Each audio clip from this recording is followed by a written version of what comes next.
ध्यान से देखना बेटा, ठीक है। लिखा है 1/2 का समतुल्य परिमेय संख्या क्या होगा। कौन परिमेय बोला बेटा? परिमेय संख्या समतुल्य। परिमेय संख्या हम किसको कहेंगे? परिमेय संख्या किसको कहेंगे? जो पूरी तरह से उसका वर्गमूल निकल जाए, पूरी तरह से उसका वर्गमूल निकल जाए, वह या निकला हुआ रहे, उसे हम लोग परिमेय संख्या कहेंगे। और एक जो भी संख्या अंश हर में रहे, जो संख्या अंश हर में रहे, उसे हम परिमेय संख्या कहेंगे। परिमेय संख्या का पहला नाम पहले जब वो पढ़ते थे उसका नाम भिन्न था। क्या था? भिन्न। भिन्न बराबर क्या होता है? अंश बटे हर। जैसे इसका समय परिवर्तन आया तो भिन्न का नाम क्या पड़ गया? परिमेय संख्या, लेकिन अंश बटे हर रहता है। यहाँ देखिए 1/2 है ना बेटा, ये परिमेय संख्या है, लेकिन इसको लिखना कैसा है? समतुल्य परिमेय में। समतुल्य परिमेय करना क्या है? जितना ऊपर से गुना करेंगे उतना नीचे से भी गुना करेंगे। हम मान लो हम 2 से गुना करते हैं, कितना से गुना करते हैं? 2 से। तो ऊपर 2 अंश को भी 2 से गुना करो और हर को भी करो। 2 से इसको गुना किया तो 2 के 2 और 2 दूनी 4। ये समतुल्य परिमेय हो जाएगा। क्या हो गया ये? समतुल्य। अब देखो 2/4 कहीं है क्या? ऑप्शन नंबर बी में है। यहाँ तक सब क्लियर है? अगला क्वेश्चन मेरा -9 का योजक प्रतिलोम। प्रतिलोम समझता है? और उल्टा तो माइनस है तो क्या हो जाएगा? प्लस। तो +9 किसमें है? प्रतिलोम है उल्टा होता है। क्लियर है? अब लिखा है 4.5 का वर्ग। वर्ग माने स्क्वायर। क्या होता है बेटा? स्क्वायर। तो देखिए ट्रिक बताते हैं। 4.5 है, स्क्वायर करोगे, ध्यान देना थोड़ा सा, ध्यान दो। 5 का स्क्वायर कितना होगा? 25। अब 4 का स्क्वायर कितना होगा? 16 और यहाँ 4 जोड़ दो, कितना आएगा? 20। यहाँ पॉइंट बीच में बिठा दो, यानी 20 पॉइंट कितना आएगा? 25। कितना नंबर जाएगा? बी नंबर जाएगा। यहाँ तक सबको क्लियर हो रहा है? ध्यान दोगे बोर्ड पे, बोर्ड पे ध्यान दोगे। अब लिखा है इसका वर्ग निकालो। किसका? 81 का वर्ग कितना होता है? 9 और 00 को कितना आएगा? 0। 90 कितना आएगा? 90, यानी ये नंबर जाएगा।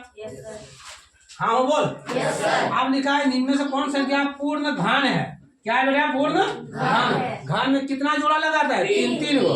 3 अंक का जोड़ा लगता है। कितना अंक का लगता है? 3। ये तो एक है, नहीं, गलत हो गया। ये देखिए 3 को 0 है, इसमें क्या 0 है? इसका घनमूल निकलेगा पूर्ण। बाकी यह 2 का है, यहाँ 2 का नहीं निकलेगा, यानी कौन वाला होगा? B number. कितना होगा? B number. ये 10 गुना 10 गुना 10 3 बार होगा तो हो जाएगा। क्लियर हो गया? अब इसका घनमूल क्या होगा? ये 3 0 में से एक 0 आ गया और 27 से कितना आएगा? 3, यानी क्या बनेगा? 30।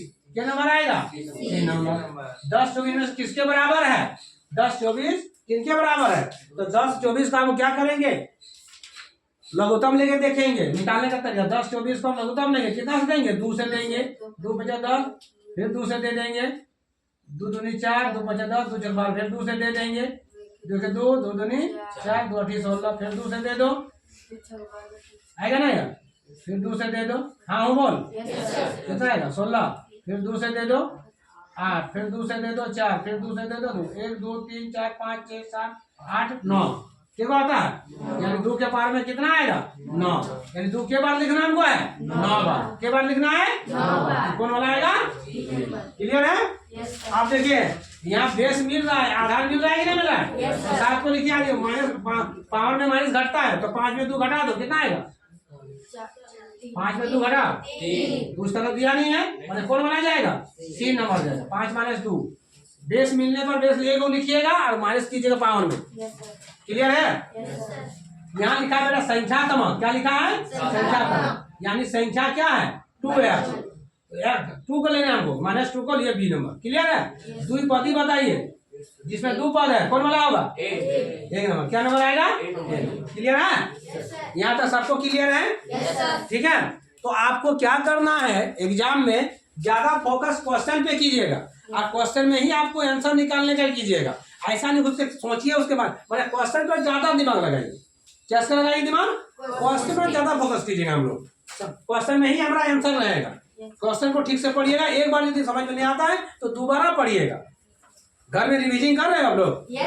सबको रिवीजन हो रहा है? एकदम दमदार रिवीजन कीजिए आप लोग। बात समझ में क्लियर आ रहा है? क्योंकि मेन फोकस आप तो सीधे किसमें बना दीजिए? एग्जाम पर। किसमें बना दो? एग्जाम पर। ज्यादा मैंने समय देने की कोशिश कीजिए। क्लियर है? ठीक।